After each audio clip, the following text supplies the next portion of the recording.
वर्धा जिल्ह्यातील वडनेर पोलिसांनी सीसीटीव्हीच्या एका महत्त्वाच्या धाग्यावरून जबरी चोरीचा प्रयत्न उधळून लावत राजस्थानातील 2 सराईत आरोपींना अवघ्या काही तासात अटक केली आहे।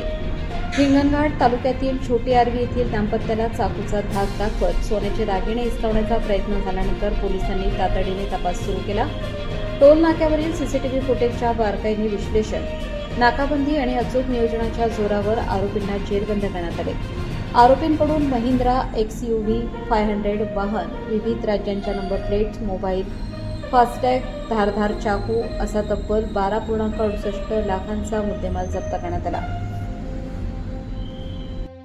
पोलीस स्टेशनच्या हद्दीमध्ये नॅशनल हायवेवर एक माहिती मिळाली होती की एक महिला तिच्या कुटुंबासोबत प्रवास करत असताना त्यांची गाडी थांबवून त्यांच्याकडून तिच्या गळ्यातील जे सोन्याचे दागिने आहेत ते जबरीने चोरून नेण्याचा प्रयत्न करण्यात आला होता।